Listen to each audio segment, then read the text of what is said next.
بسم الله الرحمن الرحیم. زموږ د کورس نن اتمه ویډیو ده. په دې ویډیو کې به موږ تاسو د په نیسټډ لیست باندې کار کوو چې نیسټډ لیست د څه دپاره استفاده کیږي.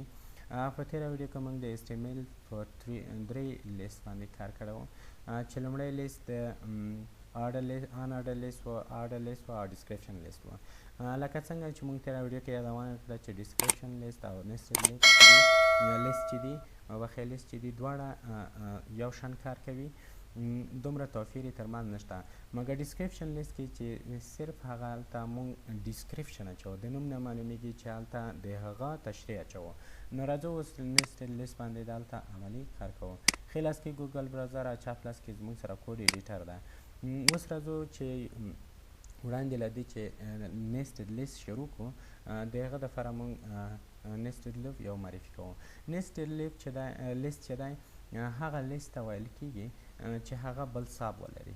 مثلا زه وغواړم چې ویب ډیزاینینګ کې کوم لنګویج استفاده کیږي، ویب ډیزاینینګ او د هغه دویم لنګویج چې شی دی کوم لنګویج پکې استفاده کیږي. نو نیسټډ لیست دپاره موږ ایل ټاګ اخلو او ایلای اخلو. زه دلته لیکم چې ویب ډیزاینینګ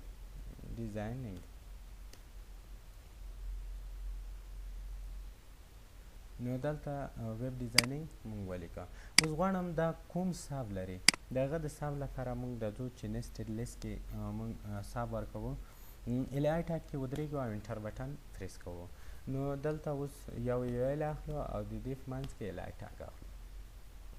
زه اوس راځم په دې کې خو موږ چې دا ډېر لنګویج استفاده کولی شو ویب ډیزاینینګ کې چې هغه د ساب څخه ډېرې لنګویج دي.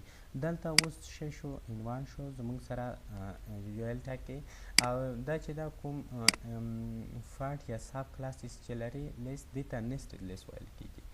زه راځم په دې لومړي کې ورته لیکم چې HTML موږ وایو انشاءالله، CSS او دریم چې دا بوټسټراپ ده، څلورم چې دا جاوا سکریپټ ده،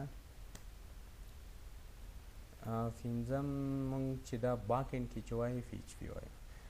د PHP یو ښه فریم ورک چې ده هغه د لاراویل په نامه ده چې انشاءالله موږ چې تر څو رسیږو وایو به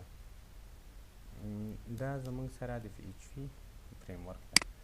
نو دې ته دا چې دا زموږ سره نیسټډ لوپ شو، دا عنوان شو او د نورې ساب کلاس شو، نو دې ته نیسټډ لوپ ویل کیږي. د دې لپاره چې تاسو بهتر پوه شئ زه راځم دلته یو بل لیست اخلم. لومړی یو ایل ټاګ اخلو، یو ایل ټاګ کې موږ انټر کوو، ایلای ټاګ اخلو. ایلای ټاګ کې موږ یو عنوان اخلو بوک کې. اوس زموږ سره کوم ساب کلاسز موجود دي. لومړی چې دا په بوک کې موږ سره پیجز لري، بوک نور سبجیکټس چې لري، عنوانونه، موضوعګانې چې لري. لومړی راځو دغلته موږ نیسټډ لیست کې بوک کې یو پیجز ده پیجز، او دوهم ایلای کې اخلو چې سبجیکټس لري، سبجیکټس دا اوس فریز کوو. نو دغه زموږ سره و نیسټډ لوپ. نیسټډ لوپ د ډسکریپشن لیست سره هیڅ دومره توفیر نه لري. توفیر یې دغه دی چې په هغه کې موږ ډسکریپشن لیست کې موږ صرف څه اچوو، ډیټا اچوو د هغه عنوان. راځو ډسکریپشن لیست لپاره ډي ایل اخلو. ډي ایل لپاره موږ ډي ټرم بیا اخلو. ډي ټرم یعنی عنوان. زه دلته لیکم چې کمپیوټر څه ته ویل کیږي. دلته راځم ډي ډي، په دې کې ورته لیکم چې یو پاراګراف معلومات راواخلم چې دا مثلا فرض کړئ د کمپیوټر تعریف شو یا د کمپیوټر د هیسټري په اړه معلومات شو. نو د نیسټډ لوپ او د ډسکریپشن لیست ترمنځ دومره توفیر نشته. نو خدای دې وکړي په نیسټډ لوپ باندې پوه شوي اوسئ. که چېرته زما یوټیوب چینل هم نه وي سبسکرایب کړی، زما یوټیوب چینل در سره سبسکرایب کړئ او د بیل آیکن وکړئ تر څو نورې ویډیوګانې چې موږ اپلوډ کوو تر تاسو لومړی ورسیږي. تر بلې ویډیو پورې د خدای په امان، الله مو مان شه.